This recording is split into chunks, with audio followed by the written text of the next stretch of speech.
Pakistan commander సహా ముగ్గురు జైషే మహమ్మద్ ఉగ్రవాదుల్ని సైన్యం మట్టుబెట్టింది. పుల్వామా జిల్లాలోని పింగ్లాన్లో జరిగిన ఎదురుకాల్పులో జైషే మహమ్మద్ కమాండర్, పాకిస్తాన్ జాతీయుడు కమ్రాన్తో పాటు మరో ఇద్దరు ఉగ్రవాదుల్ని భద్రతా దళాలు హతమార్చాయి. ఇటీవల జరిగిన ఉగ్రదాడిలో కమ్రాన్ ప్రమేయం ఉన్నట్లు అనుమానిస్తున్న సైన్యం ఆ దిశగా దర్యాప్తు చేస్తోంది.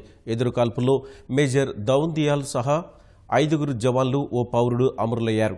ఈ నెల 14న 40 మంది సిఆర్పీఎఫ్ జవాన్లను ఉగ్రవాదులు బలి తీసుకున్న ప్రాంతానికి సమీపంలోనే ఈ ఎదురుకాల్పులు జరిగాయి. ఇరు వర్గాల మధ్య 17 గంటల పాటు కాల్పులు జరిగినట్లు అధికారులు తెలిపారు.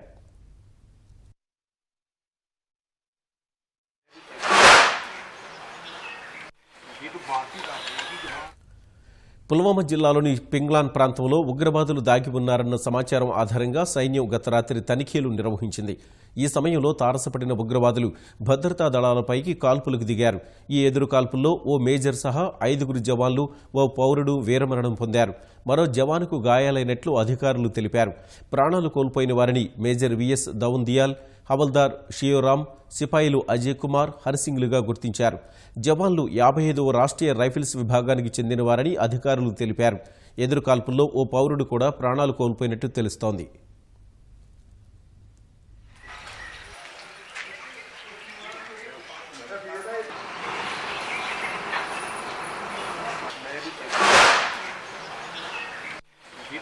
ఒక భవనంలో మరికొందరు ఉగ్రవాదులు నెక్కినట్లు సమాచారం అందుకున్న సైన్యం సోదాలు చేపట్టింది. అటు కాల్పుల విరమణ ఒప్పందాన్ని ఉల్లంఘిస్తూ పూంచ్ సెక్టార్లో పాక్ సైన్యం అర్ధరాత్రి కాల్పులకు పాల్పడింది.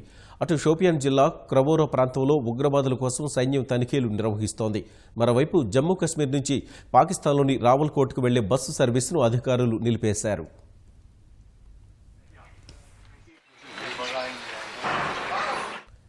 అటు పుల్వామా ఘటనపై కేంద్ర హోంమంత్రిత్వ శాఖ అత్యున్నత స్థాయి సమీక్ష నిర్వహిస్తోంది. ఈ సమావేశానికి కేంద్ర హోంశాఖ ఉన్నతాధికారులు హాజరయ్యారు.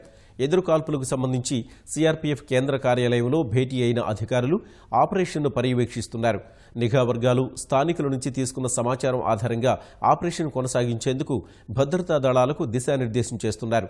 భద్రతా దళాలకు ఎప్పటికప్పుడు సమాచారం పంపుతున్న సిఆర్పీఎఫ్ అధికారులు సమీప ప్రాంతాల్లో ఉన్న ఉగ్రవాదుల్ని మట్టుబెట్టేందుకు వ్యూహరచన చేస్తున్నారు.